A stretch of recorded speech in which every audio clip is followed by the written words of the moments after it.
Selamat datang dan selamat menikmati.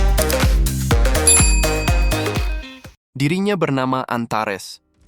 Ia adalah yang pertama dan yang terkuat di antara para monark yang terlahir dari kegelapan.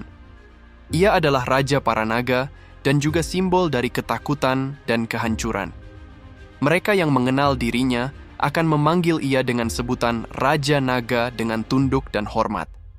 Tapi pada suatu hari, saat ia sedang bersembunyi di celah dimensi dan bersiap untuk menyerang bumi dengan 10 juta pasukannya, ia membuka matanya dan mendapati dirinya berada di dalam tubuh seorang manusia. Antares merasa kalau tubuh manusia ini lemah dan begitu menyedihkan. Manusia ini bernama Sung Jinwoo. Manusia muda ini adalah hunter tingkat E di negara Korea. Meskipun manusia ini lemah, ia sudah dibangkitkan menjadi seorang hunter. Manusia ini berulang kali hampir mati, tapi tidak menyerah menjadi seorang hunter. Semua karena ibunya yang sakit. Ia bisa dengan mudah menyembuhkan ibu Jinwoo dengan sihirnya. Saat Antares mengangkat handphone, terdengar seseorang menanyakan di mana ia berada. Ia akan telat lagi bila tidak segera datang. Terlambat adalah perilaku datang melebihi waktu yang sudah ditentukan karena kegagalan seseorang untuk tepat waktu. Dengan kata lain, apakah wanita yang menelponnya berani untuk bertanya yang terhebat Raja Naga bila ia akan melakukan sesuatu yang menggambarkan tidak kompeten? Ia tidak dapat membiarkan hal semacam itu terjadi. Antares memfokuskan pikirannya agar ia dapat menemukan tempat di mana wanita sombong itu berada. Tiba-tiba Antares sudah di belakang wanita itu, membuat wanita itu terkejut setengah mati. Dengan tatapan tajam, Antares bertanya, apakah ia terlambat? Wanita itu menjawab tidak. Saat orang-orang menyapa, Antares berpikir kalau mereka semua adalah bawahannya. Lalu Antares meminta kopi kepada orang itu, tapi orang itu mengatakan kalau semua kopinya baru saja habis. Dengan cepat Antares menyambar kopi yang ada di tangan orang itu dan meminumnya. Sambil tertawa jahat, Antares berkata, yang kuat mengambil dari yang lemah. Itu adalah cara hidup mereka sebagai seorang monark. Semua orang yang melihat itu berpikir kalau Jinwoo sedikit aneh hari ini. Tatapan matanya menyeramkan. Kehadirannya membuat bulu kuduk merinding. Saat Juhe memanggil, Antares berpikir, mengapa semua manusia begitu berisik? Pak Song berkata, ia akan menjadi pengambil keputusan dan pemimpin dari parti ini. Apakah semua orang setuju? Semua orang tampak senang dan setuju karena Pak Song Hunter tingkat tertinggi di antara mereka. Saat mereka bersiap untuk masuk gates, Antares berpikir gates itu terlihat sedikit mencurigakan. Semua gates yang muncul di bumi diciptakan oleh para rulers. Tapi mengapa ia bisa merasakan energi monark terpancar dari dalam gates itu? Ia akan masuk dan menyelidiki hal itu. Di dalam gates, walaupun Antares menggunakan tubuh Jinwoo, ia dapat dengan mudah membantai semua monster yang muncul di hadapannya. Setelah semua monster dikalahkan, Antares memerintahkan agar semua mengikuti jalan yang dipilihnya. Saat Hunter Song menyarankan agar voting untuk menentukan jalan mana, Antares langsung membuat pingsan Hunter Song. Antares mengatakan, siapa lagi yang ingin melakukan voting untuk ini? Sepertinya kalian semua bersedia mengikuti dirinya. Setelah berjalan berjam-jam, sampailah mereka semua di depan suatu pintu yang besar. Antares berpikir, sepertinya mereka semua gelisah. Ia setuju kalau tempat ini tampak berbahaya. Ia dapat merasakan energi yang menakutkan dari dalam ruangan itu. Lalu Antares mencengkram salah satu hunter dan melemparkannya ke dalam. Melihat tidak ada yang terjadi, Antares mengajak mereka untuk masuk ke dalam. Saat mereka berada di dalam, mata mereka tertuju pada satu patung yang berukuran besar. Mereka pikir patung itu adalah bosnya. Tapi Antares malah menunjuk kepada patung yang memegang tablet. Saat mengetahui semua orang tidak mengerti tulisan tablet itu, Antares berpikir, mereka semua bodoh. Mengapa tidak ada seorang pun dapat membaca sesuatu yang mudah itu? Antares mengatakan, perintah dari kuil Chartenon. Saat Juhe memegang bahunya, Antares langsung menepis tangannya. Mata patung raksasa itu melirik dan menyala, lalu mengeluarkan laser dari matanya. Melihat itu, Antares langsung maju dan menahan serangan itu dengan badannya. Antares membalas dengan menyerang balik. Dengan satu serangan saja, patung raksasa itu dikalahkan. Antares mengatakan, apakah mereka berani melawan dirinya hanya dengan kekuatan sekecil itu? ia akan menunjukkan arti kekuatan yang sesungguhnya. Saat semua patung bergerak untuk menyerang, Antares dengan semangat langsung maju dan menghajar semua patung itu. Setelah Antares mengalahkan semua patung tanpa sisa, sang arsitek terbangun dan berkata, "Siapa dirimu? Kamu telah merusak semua rencananya." Antares langsung melemparkan tombak, dan dengan satu serangan itu sang arsitek dikalahkan. Antares mengatakan, dirinya tidak datang ke sini untuk berbicara dengan yang palsu. Yang ia cari adalah orang yang merancang dari balik bayangan. Tunjukkan dirimu, pengecut. Patung raksasa itu kembali bergerak, dan terdengar suara, Monarch of Destruction. Kita ditakdirkan untuk bertemu seperti ini. Ia akan mengakhiri takdir hubungan mereka di sini, untuk selamanya. Antares mengatakan, ia suka mendengar itu. Pertarungan mereka tidak akan berakhir dengan mudah. Tiba-tiba Jinwo terbangun dan membuka matanya. Ternyata semua itu hanya mimpi. Dirinya bernama Lee Se-hwan, seorang detektif baru di kepolisian. Ia mendengar ada rumor yang beredar saat ia masih di unit patroli dan setelah ia dipindahkan ke unit kriminal. Banyak yang mengatakan ada seorang detektif di unit kriminal yang mendapatkan julukan hantu. Orang itu mempunyai naluri untuk menyelesaikan kasus kriminal apapun, termasuk kasus yang beku. Bahkan kriminal paling licik menjadi domba jinak di hadapan si hantu. Seorang senior menyambut Se-hwan dan memberikannya segelas kopi. Se-hwan mengatakan, apakah benar ia akan bekerja dengan detektif Sung Jin-woo? Senior itu mengatakan, mungkin yang Se-hwan maksud si hantu.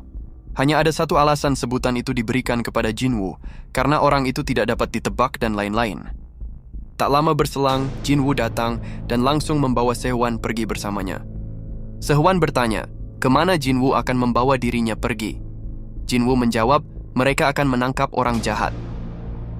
Setelah beberapa hari berlalu, semua orang bertanya-tanya apa yang terjadi dengan Se-hwan. Seseorang mengatakan, ia pergi seharian menangkap orang bersama Jin-woo. Saat Jin-woo sedang asik mengobrol bersama Igris, tiba-tiba ada kegaduhan yang menarik perhatian Jin-woo. Tampaknya ibu itu tidak terima kalau anak perempuan ditemukan bunuh diri di rumahnya. Kemudian Jin-woo menghampiri mereka dan melihat berkas yang ada. Wanita itu ditemukan mati kehabisan darah di dalam bathtub disebabkan luka di pergelangan tangannya. Pisau yang digunakan untuk memotong lengannya ditemukan dalam kamar mandi. Tidak ada sidik jari orang lain yang ditemukan selain milik wanita itu. Wanita itu mempunyai watak yang ceria, tapi baru diketahui kalau wanita itu mengalami depresi. Setelah melihat berkas itu, Jin-woo mengatakan, sepertinya tidak ada yang aneh dari laporan itu, tapi ia akan pergi mengecek lagi untuk berjaga-jaga. Saat malam hari, Jin-woo datang ke rumah wanita itu. Saat ia tiba di kamar mandi, Jin-woo langsung mengekstrak menggunakan darah yang ada di sana. Wanita itu dibangkitkan menjadi pasukan bayangan. Jin-woo mengatakan kepada wanita itu agar jangan takut. Wanita itu sudah terbebas dari rantai kehidupan dan kesakitan. Jin-woo bertanya apakah dia membunuh dirinya sendiri. Wanita itu menjawab, iya. Jin-woo bertanya lagi, apa alasannya? Wanita itu menjawab, lalu Jin-woo menghampiri rumah ayah wanita itu. Jin-woo memperkenalkan dirinya sebagai polisi yang menyelidiki kasus kematian putrinya. Jin-woo mengajak orang itu pergi karena ada sesuatu yang ingin ia tanyakan. Jin-woo bertanya, apakah ada yang menaruh dendam kepada putrinya? Orang itu menjawab, tidak ada sama sekali. Putrinya seorang yang ceria. Ia tidak dapat melupakan fakta kalau putrinya sudah tiada. Walaupun putrinya bukan anak kandungnya, tapi ia mencintai putrinya seperti anak kandungnya sendiri. Jin-woo mengatakan, saat ia melihat-lihat barang milik putrinya, ia menemukan rekaman suara. Dari rekaman suara itu terungkap kalau putrinya menjadi korban penyiksaan yang dilakukan oleh ayah tirinya dari sejak ia kecil. Walaupun putrinya sudah pergi jauh, ia terus mendapatkan pesan kalau ayah tirinya selalu merindukannya. Karena itu, putrinya melakukan bunuh diri. Raut muka orang itu langsung berubah setelah tahu kalau semua itu disebabkan olehnya, terungkap melalui rekaman suara itu. Jin-woo mengatakan ia akan memberikan dua pilihan. Yang pertama, orang itu mengakui semua kejahatannya dan menyerahkan diri ke kantor polisi. Yang kedua, kejahatan yang dilakukannya akan dibayar dengan nyawanya. Bukannya menyesali perbuatannya, orang itu malah berniat untuk menyogok Jin-woo dengan uang. Jinwo menjadi marah dan berkata, tempat yang mereka duduki saat ini bukanlah di dunia yang orang itu ketahui. Mereka ada di dimensi yang lain yang dirinya ciptakan sementara. Di sini adalah dunia orang mati, di mana yang hidup tidak dapat kemari tanpa izin dari dirinya. Dunia ini akan menjadi penjara bagi orang itu. Orang itu berkata, ia tidak mengerti apapun yang Jinwo katakan. Jinwo mengatakan, coba ingat baik-baik. Apakah orang itu ingat bagaimana dia bisa ada di tempat ini? Orang itu baru mulai menyadari. Ia tidak ingat sama sekali bagaimana dirinya bisa ada di sini. Kalau dipikir-pikir hanya dirinya dan Jinwo yang ada di tempat ini, dirinya pasti bermimpi. Saat orang itu melarikan diri, sebuah bayangan mengejar orang itu. Lalu bayangan itu mulai menusuk dan mencabik-cabik orang itu sampai mati. Ternyata bayangan itu adalah putri tirinya yang sudah mati. Lalu bayangan itu meminta tolong satu hal lagi kepada Jinwo. Keesokan harinya, Jinwo memberikan sebuah kotak hadiah kepada ibu Jinny. Jinwo yakin kalau Jinny putrinya ingin agar kotak itu diantarkan ke ibunya. Jinwo berpikir, bila Jinny tidak menerima pesan dari ayah tirinya, mungkin Jinny dapat merayakan ulang tahun itu bersama ibunya. Jinho menyatakan niatnya kalau ia akan segera melamar Jin-ah. Mendengar itu, Jinwoo hanya bisa terkejut dan diam 1000 bahasa. Jinho mengatakan dirinya serius, ia akan melamarnya hari ini. Apa yang Jinwoo pikirkan, apakah Jin-ah akan menyukai cincin ini? Jinwoo menjawab, ia tidak tahu akan hal semacam itu. Jinho mengatakan sebenarnya ia sudah mempersiapkan banyak hadiah karena ia tidak tahu apa yang disukai oleh Jin-ah. Mereka juga sedang membangun gedung baru dengan perusahaan konstruksi keluarganya. Saat Jin-ah menyelesaikan izin prakteknya, Jin-ah dapat membuka kliniknya di sana. Jinwo mengetahui harga bangunan itu dan membuat Jinho terkejut. Jinwo mengatakan Jinho tidak perlu mencoba terlalu keras untuk mendapatkan perhatian Jin-ah. Jinho adalah orang yang baik, jadi tunjukkan saja siapa sebenarnya dirimu. Mendengar perkataan Jinwo, membuat Jinho terharu dan segera memeluk Jinwo. Sesampainya Jinwoo di rumah, ia disambut oleh Suho, anaknya dan istrinya, Hunter Cha. Hunter Cha berkata, mengapa Jinwoo pergi minum-minum kalau Jinwoo tidak dapat mabuk? Jinwoo menjawab, Jinho ingin mengatakan sesuatu, jadi ia pergi menemui dirinya. Jinwoo bertanya, apa yang Igris dan Belion perdebatkan? Ternyata Belion ingin Suho belajar pedang lebih dulu, tapi Igris ingin agar Suho berpendidikan lebih dulu. Di keesokan harinya, Jinwoo mendapatkan panggilan dari kepala polisi dan mereka bertemu di kantornya. Pak Woo berkata, ada rumor yang beredar kalau Jinwoo masih sibuk menyelidiki kasus polisi yang lain. Ia ingin Jinwoo menjaga jarak agar kolega yang lainnya tidak membenci dirinya, Hunter Sung. Jinwoo berkata, dirinya bukan lagi seorang hunter. Pak Woo sekarang adalah bosnya. Jadi Pak Woo tidak perlu terlalu formal dengan dirinya. Pak Woo bertanya, apakah Jinwoo tahu kalau ayah tiri dari wanita yang bunuh diri menghilang beberapa hari lalu? Jinwoo menjawab, dirinya tidak tahu apa-apa. Pak Woo berkata, semua kamera di sekitar rumah ayah tiri itu tiba-tiba tidak berfungsi saat orang itu menghilang. Jinwoo menjawab, sepertinya itu suatu kebetulan. Pak Woo mengatakan, bagaimanapun juga ia percaya sepenuhnya kepada Jinwoo.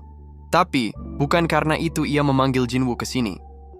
Jinwoo bertanya, kalau begitu apa ini, dan kenapa dirinya dipanggil ke sini? Pak Woo mengatakan, mungkin Jinwoo ingin tahu tentang hal ini. Ketua Asosiasi Hunter terdahulu, Pak Go, sedang dalam kondisi kritis. Di rumah sakit, di ruangan tempat Pak Go dirawat, Jinwoo mendatangi Pak Go. Saat melihat Jinwoo, Pak Go berkata, ia sangat senang bisa melihat Jinwoo lagi. Sebenarnya sudah lama dirinya mencari keberadaan Jinwoo. Jinwoo menawarkan Elixir of Life lagi kepada Pak Go. Melihat itu Pak Go mengatakan, ia sudah hidup cukup lama. Ia berterima kasih atas tambahan 10 tahun yang Jinwoo berikan padanya. Dengan itu, ia dapat menyelesaikan semua urusannya, dan itu sudah cukup baginya.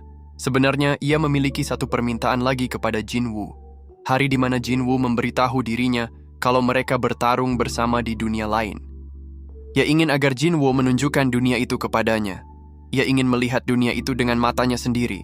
Ia ingin tahu seperti apa dirinya di sana dan seperti apa Jinwoo di sana. Jinwoo mengatakan, ingatan itu mungkin tidak semenyenangkan untuk diingat lagi. Pak Go berkata, ia hanya ingin mengembalikan ingatannya yang hilang. Kemudian Jinwoo mengembalikan semua ingatan Pak Go di dunia yang lama. Ingatan Pak Go mulai kembali satu persatu. Di saat ia pertama kali bertemu Jinwoo, penyerangan di Pulau Jeju, saat Jinwoo membentuk Ajin Guild, saat Pulau Jeju diselesaikan, menahan Jinwoo agar tidak meninggalkan Korea, rencana busuk ketua asosiasi Jepang, saat Pak Go melawan para monark, saat dirinya akan mati diserang para monark, dan saat terakhir dirinya bersama dengan Jinwoo. Mengingat itu semua membuat Pak Go berkata, ia bersyukur bisa bertemu kembali dengan Jinwoo. Suatu kehormatan baginya bisa bekerja sama dengan orang seperti Jinwoo. Walaupun tubuhnya menjadi dingin di tengah sinar matahari yang hangat ini, ingatan itu akan terus bersamanya dan menghangatkan dirinya. Jinwoo mengatakan, beristirahatlah dengan tenang, Pak Go. Dirimu sudah berkorban untuk melayani banyak orang. Itu membuat dirimu menjadi seorang pahlawan juga. Dalam perjalanan pulang, Jinwoo mendapatkan telepon dari Hunter Cha. Hunter Cha mengatakan, Suho, anak mereka, sedang terbang. Jinwoo mengatakan agar Hunter Cha jangan khawatir. Itu bukan masalah. Ia akan mengajarkan Suho semuanya dimulai dengan terbang. Saat musim gugur datang, musim dingin mengikuti, dan musim gugur kembali lagi. Semuanya mempunyai awal dan akhir. Setelah mencapai akhir, akan ada permulaan yang baru. Tapi sepertinya musim dingin masih jauh dari rumah mereka. Jangan lupa untuk subscribe, komen, like, dan share-nya ya teman-teman. Supaya tidak ketinggalan konten menarik Mimin selanjutnya. Thank you.